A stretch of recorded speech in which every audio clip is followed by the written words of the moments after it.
Hello ladies and gentlemen, boys and girls, aliens and predators. Today we have a Call of Duty commentary. This is a kill confirmed game on Riot, and today we're going to be talking about advancements in Advanced Warfare. What can Sledgehammer do to further their next game? Now personally, this year's game was a solid game. However, there are a few adjustments to the multiplayer and that Exo Zombies mode that they haven't added in later in this year. And just a few things that I wanted to touch up on about Infinity Ward as well, what they could do for their next game. I know that game is probably 2 years in development or 1 year in development, I'm not quite sure. But let's talk about it. Advanced Warfare did really well with the mechanics, and their maps were the correct size for the game that they wanted to have us play. Now the problem was, the maps look boring.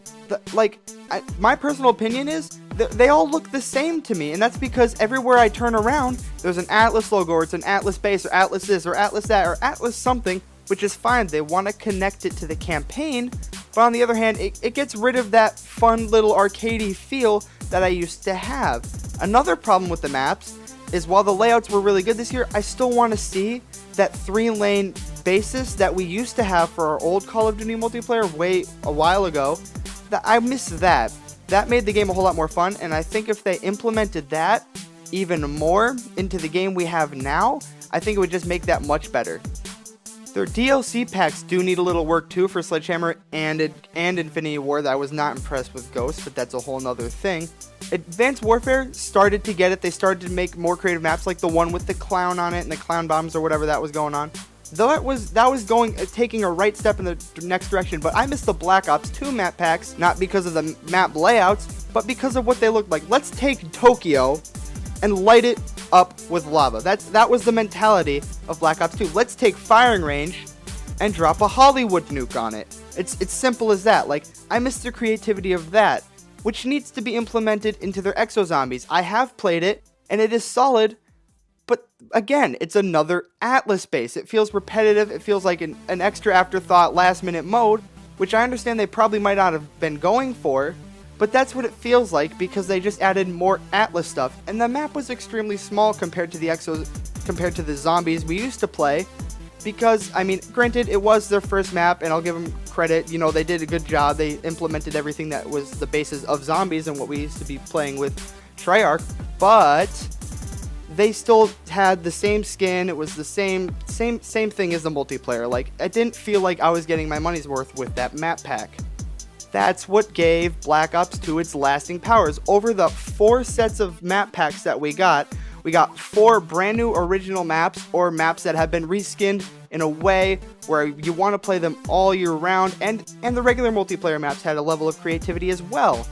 The zombie maps we received with those map packs made us feel like we were getting a brand new $60 game. Those maps were literally endless, not only because the rounds didn't end, but because the map was so aesthetically pleasing and it took us out of the regular Call of Duty world. It felt like we were getting much more than we paid for with every map pack, with the new gun, plus the 4 new maps, plus a brand new zombies map that looks nothing like the other ones. That every single one was original, and every single one had its own Easter egg, and every single one had its own story, versus just connecting to the story that you already had in place in the game. It feels like this one feels like an even smaller DLC, even though it's probably around the same size as the Black Ops 2 ones. Now let's hop back into multiplayer again, because this goes for Infinity Ward and Advanced Warfare. The score streaks. The score streaks were virtually useless. I do respect Sledgehammer for implementing the system of being able to add attachments to your score streaks, but they're not effective. When you get those, they are good, but they're extremely high. They're rare to get. And then the regular score streaks that we have are virtually useless.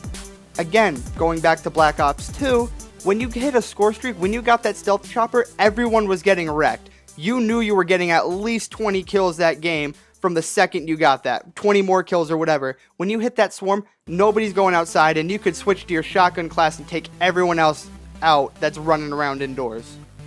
Now, I'm not saying to make the score streaks that overpowered, but I'm saying to give them that feeling where you've actually earned it. Now, I do like the loot system, however, they made it so you could purchase these, and I feel like that's a little bit unfair to the people that have more money, because some of these guns are a whole lot better than the ones we're given. Now, while we are allowed to get supply drops, they're not as good and we can't get as many. I think that needs to be fixed. but let me know what you guys think down below in the comment section. There is a link to my Twitter for this channel in there. There is also Twitch. I will be streaming on weekends from now on. And please subscribe for more content like this, and please like this video if you agree with the thoughts, and if not, leave me what you think they need to fix down below.